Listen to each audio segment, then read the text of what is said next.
Mga ka-farmers, ito yung ating katigan, coconut dwarf. Dahil sa lakas ng hangin na dumaan dito, yan, rotumba mga ka-farmers. Napakasayang dahil mga 2 to 3 years na lang mamumunga na ito. Gagawin natin, tatanggalin muna natin. Tapos ibabaw natin na mas malalim.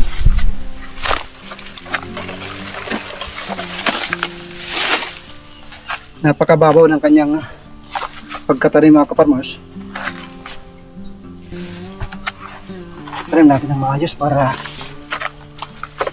maganda at malakas sa bagyo.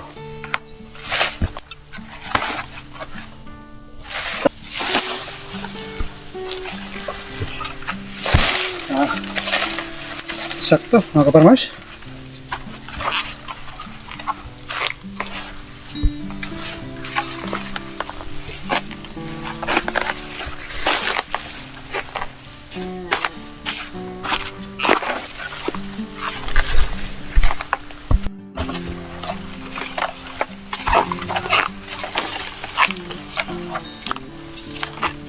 Yan mga ka-farmers, siguradong matibay na yan. Oh.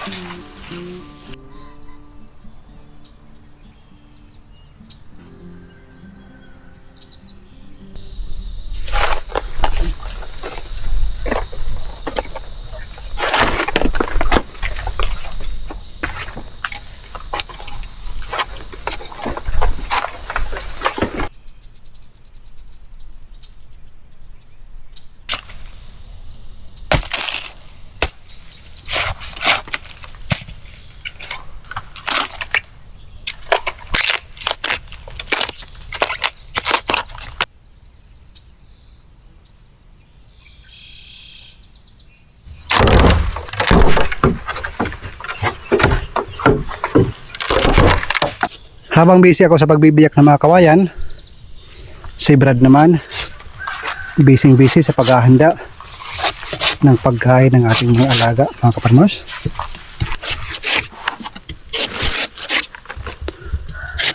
Pansit mga ka-farmers ang handa sa ating mga heritage chicken at native chicken. Kasama itong puso, Brad? Hindi. Bakit?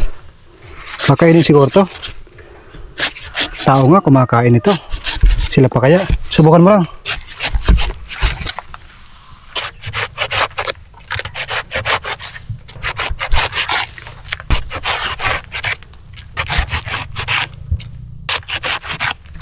Ang ganda pala ng puso ng saging.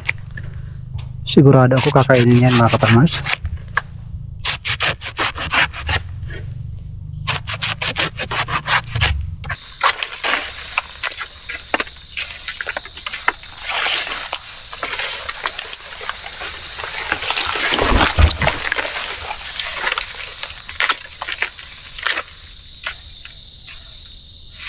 Ito rin ang mga gusto ng ating mga native chicken at heritage chicken mga ka-farmers.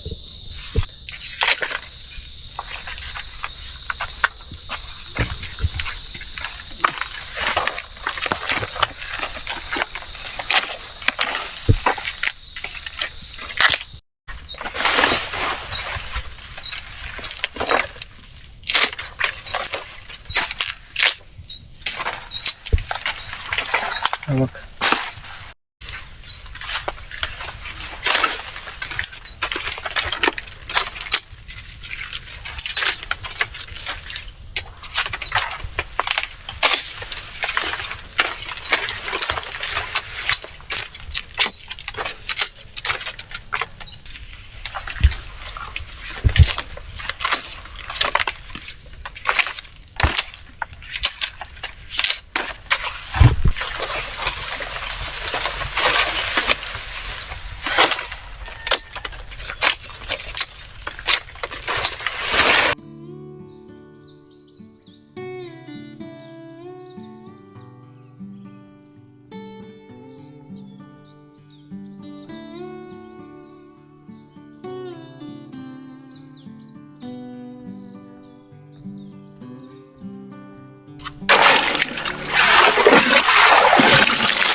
Ito mga ka-farmers, makikita nyo, ito yung bulaklak ng papaya,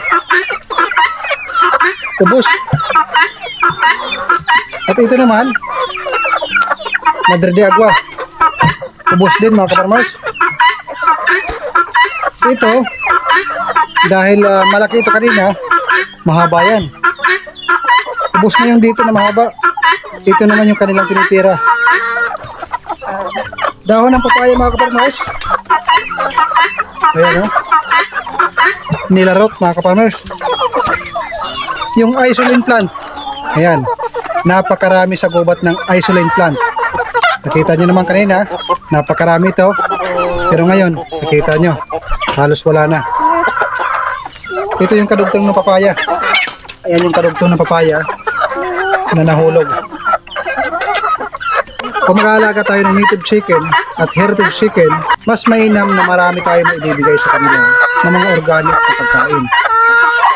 Para maiwasan natin yung pagka-logi o shortage ng kanilang pagkain. Kita nyo mga karos, oh.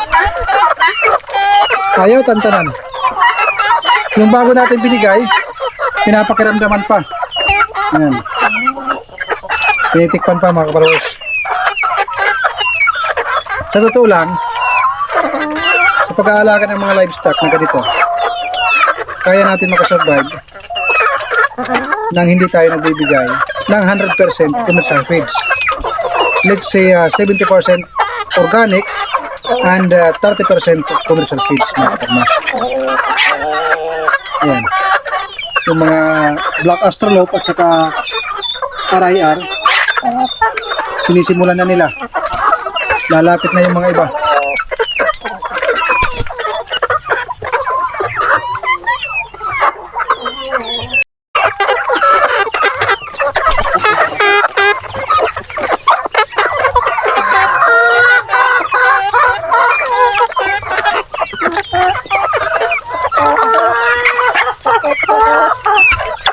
Ating pinag-aaralan kung saan ang magugustuhan ng ating mga alagang manok.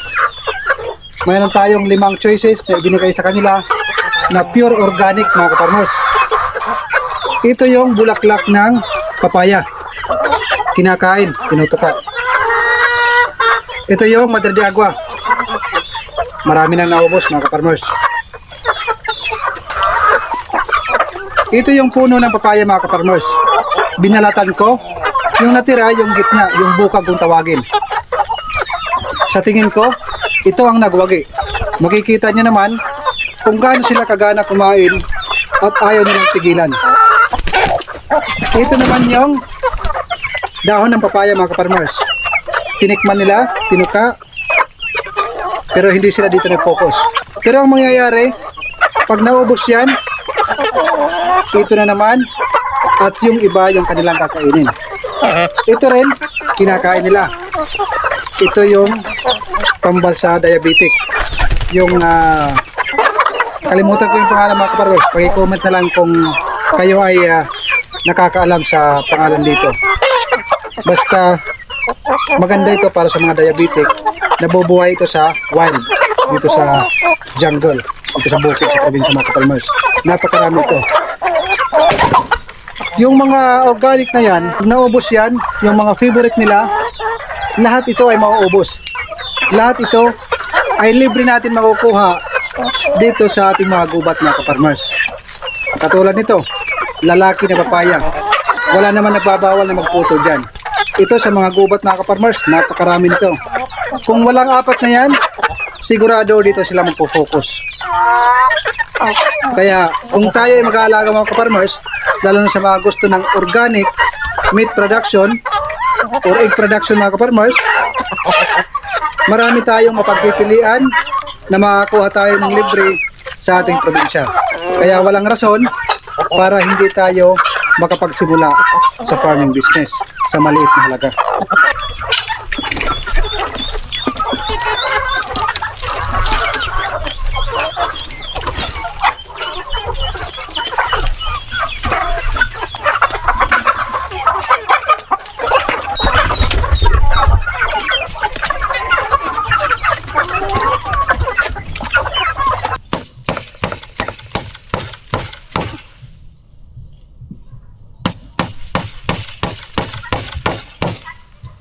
Malapit na matapos mga kaparmers. Ayan o. Hanggang doon, paikot. Mga buhay na yung ating mga gulay. After 2 months, makikita nyo na makakapag-harvest tayo. Pwede na natin ibigay sa ating mga alaga bilang organic na pagkain nila.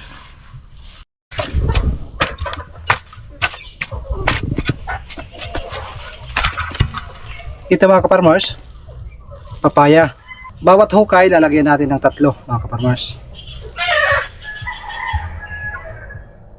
Ito nga 4. Ang sistema dito, kung sino ang mataba, siya ang mabubuhay.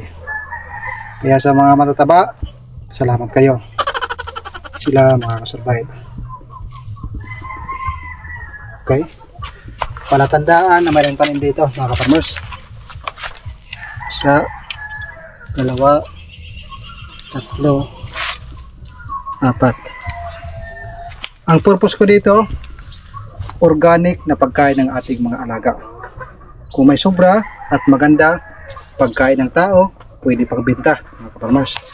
Galing dun sa pinakakanto mga kaparmers hanggang dito, mga 50 puno na yung ating naitanim mga kaparmers. Simple lang yung ating pagtatanim. Ganyan lang. Nilalagyan natin ng 3 hanggang 4. Yung mataba, yun ang matitira mga kaparmers. Napakarami pa tayong kawayan mga kaparmers dito nakatambak. Magandang hapon mga kaparmers. Maaga pa lang, tinapos na natin yung ating trabaho. Naglagay tayo ng fence bakod sa ating gulayan. At saka nagtanim ng mga papaya at iba pa mga kaparmers. Dahil meron tayong lalakarin, hindi na tayo magpapaabot ng dilim dito sa ating munting farm. Bukas Sunday mga kaparmers, tuloy pa rin ang ating trabaho. So paano mga kaparmers, bukas ulit kahit Sunday, tuloy ang ating pagpapaunlad o pagpapa-improve dito sa ating munting farm. So hanggang dito na lang muna mga kaparmers, kayo muna ay uuwi. Magandang araw at magandang buhay. Sana po ay nasa mabuti kayong kalagayan. God bless po and God bless sa inyong mga mahal sa buhay. Salamat po sa inyong lahat.